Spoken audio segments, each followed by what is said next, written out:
Welcome back to The Explainer. All right, let's just jump right into this incredibly chilling situation today. We are breaking down a highly requested piece of source material from the Sonia sisters. Now, if you've been following their journey, you know they were deep into this whole series of horror rituals. But then, they just suddenly stopped. I mean, completely stopped. No more Charlie Charlie, definitely no more of that highly anticipated elevator ritual. And you might be wondering, why the sudden halt?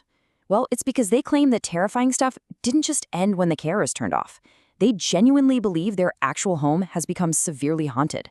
So today, we're going to visually unpack the exact evidence and the wild experiences they've documented. Let's get into it. To really wrap our heads around what we're looking at today, we have to start with their state of mind. Right at the very beginning of the source material, one of the sisters directly addresses the audience with this super raw admission. She says, "I'm telling you right now, my hands are shaking. It's become so haunted for us." You guys, this isn't just a casual, everyday update. They are visibly, genuinely distressed. They explain that the paranormal activity has escalated to this boiling point where they feel like they literally cannot live in their own house anymore. Section 1. The haunted house claim. Just look at the profound psychological toll this has taken on their day-to-day lives. Before they ever started performing these horror rituals for their audience, they had a totally normal routine. They were night owls, right? They'd stay up until 2 or 3 a.m., completely comfortable, just chilling and watching K-dramas. But after the rituals, it's like a switch flipped. Now they're huddled together in a single room, completely unable to sleep, constantly looking over their shoulders. They are practically paralyzed by the fear of shadows just passing by. That entire sense of safety and security in their own home, completely gone. So, what exactly is keeping them up at night? Well, according to their account, the house has turned into a total hotbed for unexplained phenomena. We're talking doors just suddenly opening entirely on their own. They're hearing the distinct sounds of unseen people crying, footsteps literally running down the halls, and these phantom knocks on their doors. But when they go to check, no one's there. They also report seeing strange shadows passing right outside their windows, and here is the absolutely crucial point they emphasize. This isn't just one sister having a bad nightmare. No, all 4 of them claim to be witnessing these exact same events simultaneously. Section 2. Shadows and Sleepless Nights. Escalating Paranoia. The fear has gotten incredibly specific and, honestly, super restrictive. The sisters note that they are now absolutely terrified of mirrors. The paranoia is so intense that they actually turn the mirrors in their rooms completely backwards, facing the wall, before they even try to go to sleep. They describe this overwhelming, heavy feeling that if they were to look into the glass, they might see a face that isn't theirs. Or worse, they feel like they might be physically pulled inside it. It's gotten so bad they literally can't even wash their faces without bringing another sister along as a chaperone. And this intense fear of closed spaces and mirrors, it stems from a very specific, terrifying incident. Sister Neha shares this chilling anecdote from a few nights prior. She went to use the washroom in their room, and as she closed the door, she says, "I closed the door and I felt someone closing me inside. I swear I felt someone lock me in." She wasn't just spooked by the dark, she felt an active, unseen physical force actually trapping her in that room. And keep this exact washroom in mind, because it's going to become very, very important in just a second. Section 3. Seeking Proof. The Bloody Mary Investigation. So because of all these escalating events, the sisters decided they needed real proof. Instead of just running away, they decided to actively document the haunting by calling upon a spirit. They wanted to test their own claims. And here's exactly how they set up this investigation. First, they plunged the entire house into complete darkness, turning off every single light. Second, they relied only on lit candles to set the environment. And third, they sat together to perform the Bloody Mary ritual, calling out the phrase in unison to try and invite whatever entity was there to show itself on camera. The tension in the source material at this point is just off the charts.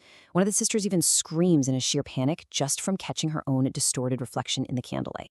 And this next detail perfectly illustrates just how eerie the atmosphere became. The sisters point out this very unsettling environmental shift. Literally, the moment they sit down in the dark and begin speaking to the spirit, the neighborhood dogs outside start barking furiously.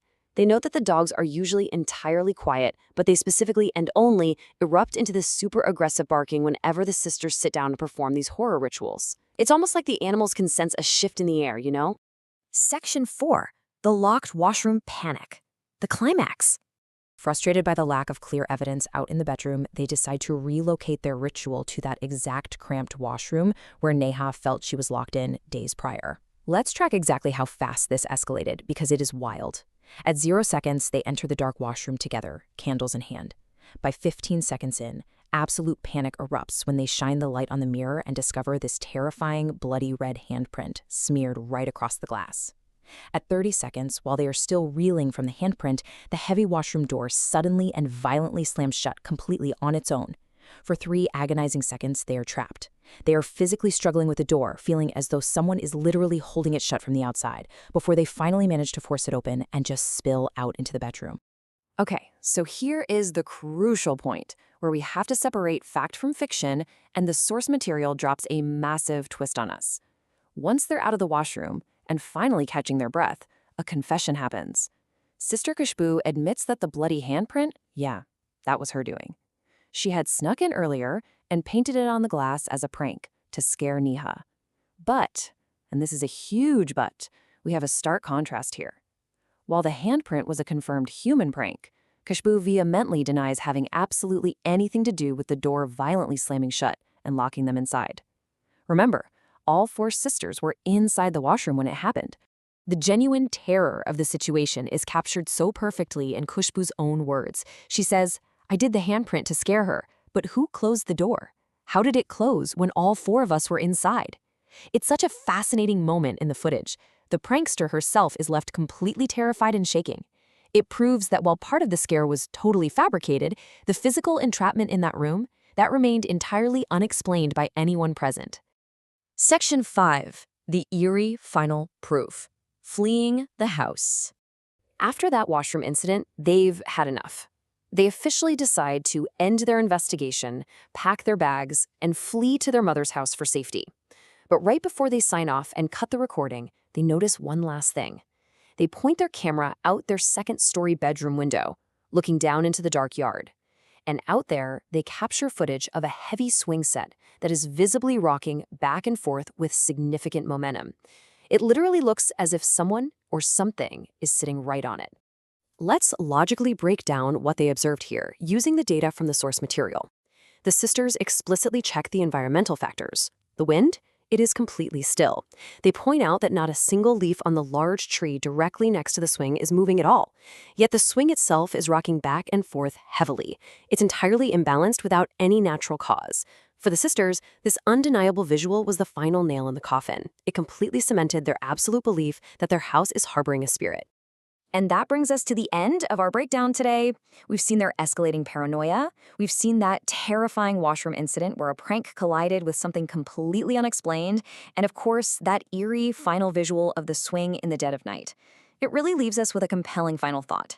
Was this all just a prank gone wrong, mixed with the extreme paranoia of living in a drafty house?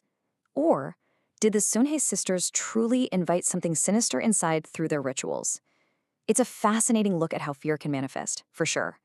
Thank you so much for joining me for this explainer, and as always, keep questioning what you see.